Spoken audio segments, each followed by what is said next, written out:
In this lecture, we're going to talk about sweeteners, the differences between them, their structures, their function, and why they're important in food production. In this first slide, we see a list of sugars we're all familiar with: brown sugar, maple syrup, corn syrup, honey, etc. These are all sugars that we know to look for in the ingredients list on the nutrition facts panel. It's interesting to note that sucrose can come in many forms, including raw sugar, granulated sugar, and confectioner's sugar, which is basically just sugar in powdered form. Dextrose is sugar derived from corn or wheat and is of note because it's very similar to glucose, which, as we know, is the sugar in the blood. Trehalose is a disaccharide sweetener composed of two glucose units that you may not be as familiar with. It can be synthesized by yeast, molds, plants, and invertebrates. It's found naturally in foods such as mushrooms, honey, lobsters, shrimp, and foods that are made with brewer's yeast. It does provide the standard 4 calories per gram, but has some other benefits as well. Trehalose is broken down by the enzyme trehalase, which can be found in the small intestine, which means it's not digested until 2 to 3 hours after it's been consumed. Why is that important? Because that means when we consume trehalose, it's not instantly metabolized, which decreases the spike in blood glucose.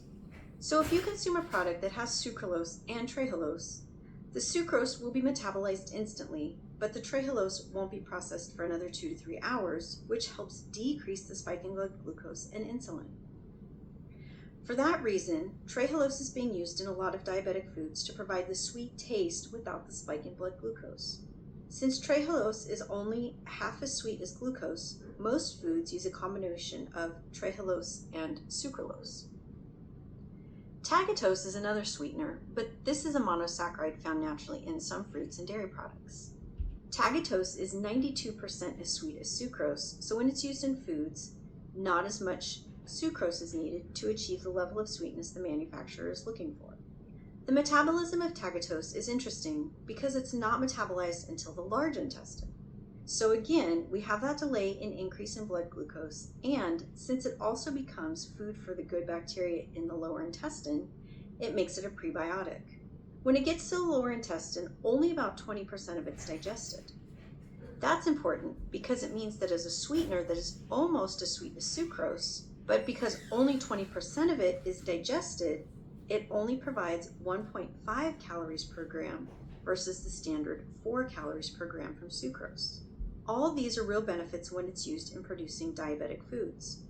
When it's used in food production, it's used as a flavor enhancer because it's almost as sweet as sucrose, and it's usually used in conjunction with a non-nutritive sweetener or sugar alcohols, and we'll get into both of those shortly. Tagatose is on the GRAS list as of 2003. Now let's talk about that for a second. Sweeteners like trehalose and tagatose are naturally found in nature, in the foods we consume.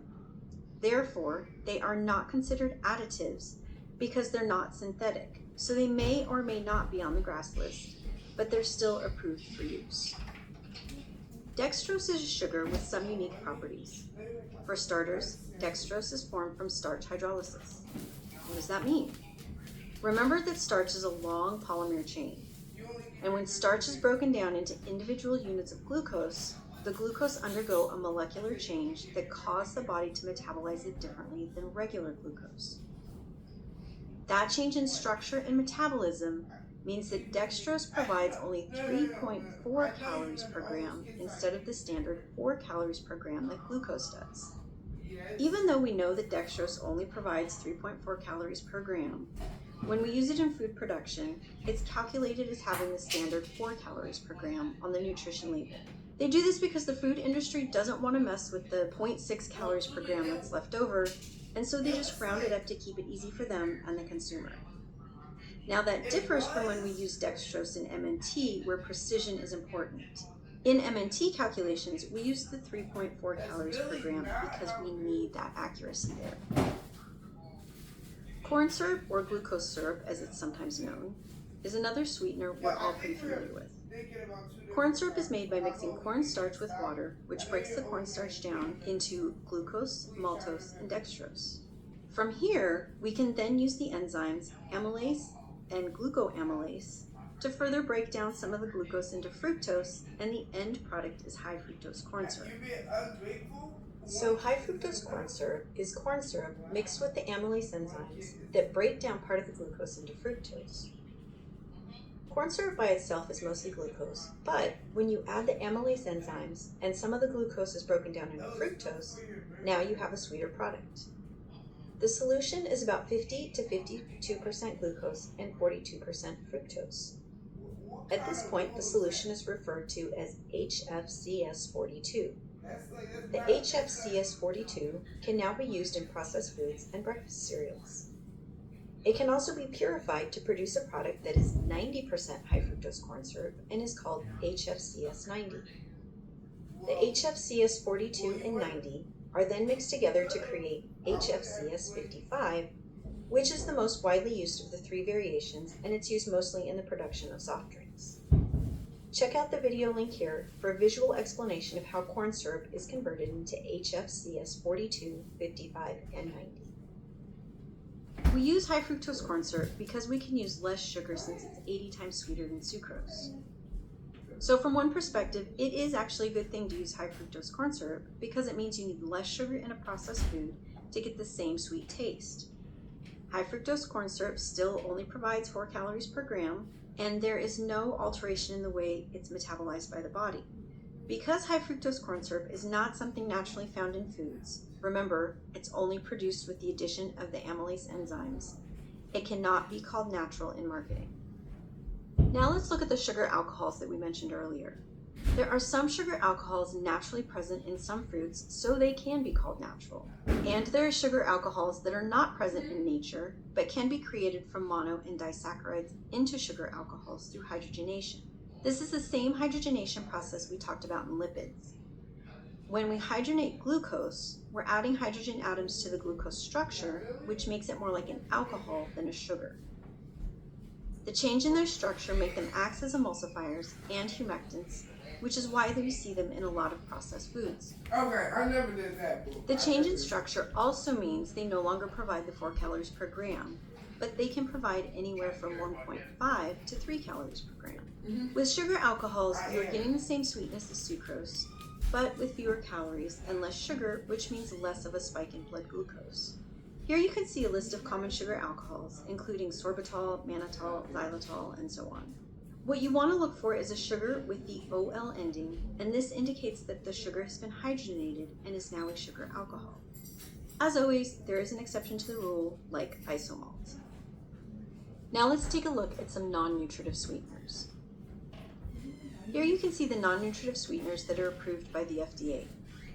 While these non-nutritive sweeteners are commonly used in food production, none of them act or provide the same function in foods as sugar. That means other additives need to be used to get the same outcome you would have as if you use sugar. Depending on what function the non-nutritive sweetener is lacking, additives will be used to provide qualities like bulking, binding, moisture, texture, and fermentation. Saccharin was discovered in the 1800s, which makes it the oldest non-nutritive sweetener on the market. And it's 200 to 700 times sweeter than sucrose, and it's used in a lot of processed foods, colas, and as a tabletop sweetener. And it's sold under the brand name Sweet and Low, those little pink packets, we all know them. Saccharin does have a slightly bitter aftertaste, which does hamper its use. And because it's not metabolized, it doesn't provide any calories. Now you may have heard at one point that saccharin or Sweet and Low can cause cancer. However, that urban legend was based on a single study that was taken out of context. The study that this idea of saccharin causing cancer came from was feeding lab rats significant quantities of saccharin, not just a packet of Sweet and Low, but they were getting 5 to 7% of their total diet weight from saccharin. That is a lot of saccharin. But this idea led to saccharin being banned from the US in 1977. The food industry then lobbied to have the ban lifted on the basis that this was a single study taken out of context, and they were able to convince Congress that saccharin was safe.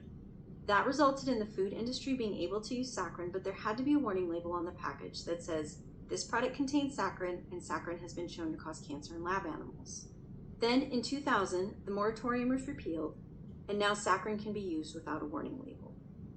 Aspartame is the blue sugar, NutraSweet and equal. It's 180 times sweeter than sucrose and is also used in colas, dry drink mixes like lemonade, chewing gum, and also as a tabletop sweetener.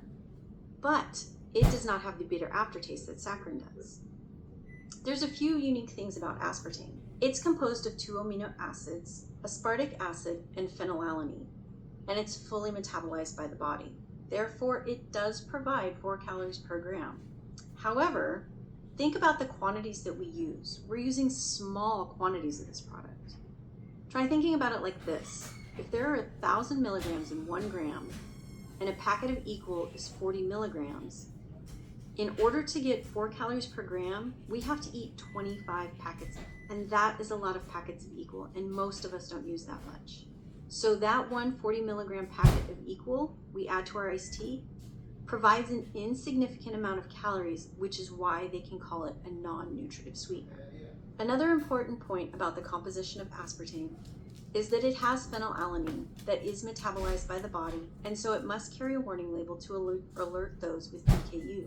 And finally, aspartame does lose sweetness when it's exposed to heats and acids, which means it can't be used in baking. Acesulfame K, or as you might also know it as Sunette, is probably not something you recognize because it's not widely used. It's 130 to 200 times sweeter than sucrose, and you can find it in those dry beverage mixes, tabletop sweeteners, and gum. It does have that bitter aftertaste if you use it in really high concentrations. The thing about this one is that it was the first non-nutritive sweetener that was stable in both hot and cold temperatures. So acesulfame K was the building block for non-nutritive sweeteners like Splenda and Neotame. Splenda is the trade name for sucralose, and you can find it in all the usual processed goods, but it can also be found in baked goods and sugar blends because it is heat stable and so it can withstand high temps. That's because the structure of sucralose is similar to sucrose. If you look at the image on the slide here, you can see the red H's in the sucralose molecule on the left are replaced with chlorine in the sucralose molecule on the right. This change in structure means it's not digested, which means it provides 0 calories. But the similarity to sucrose means it acts more like sucrose in baking. Neotame, as we mentioned earlier, is a spin-off of acesulfame K, and at this point, probably the best in terms of functionality. Neotame is 800 times sweeter than sugar, it's heat stable, and because it tastes like sugar, it enhances other flavors in the foods like sucrose does. It's still not metabolized by the body, so it provides 0 calories, and because of its sweetness and functionality, it could potentially replace high fructose corn syrup in food production. Like aspartame, Neotame is composed of aspartic acid and phenylalanine, but because Neotame is not metabolized and the phenylalanine passes through the body, products made with Neotame are not required to have the warning label for PKU. Stevia, also known as Truvia, stevia in the raw or sweet leaf, is the only non-nutritive sweetener that can be labeled as natural because it comes from the stevia plant. The sugar backbone of the stevia molecule is derived from the stevia plant. It's 300 times sweeter than sucrose, and when stevia was first produced, they were using the stems and leaves of the plant, and it resulted in a bitter taste, so they refined the extraction process and found by changing the process they could reduce the bitterness. Since it does come up from a plant, it is natural and granted GRAS status. But it's only the stevia sugars or glycoside extracts that are given GRAS status, not the plant or other extracts. Here you can see the list of sweeteners and how their level of sweetness compares to sucrose. Notice that sucrose is a 1 and that there are some sugars that are less sweet than sucrose and some that are sweeter than sucrose. And that leads us to our review question. Rank these sweeteners in order from least to most sweet.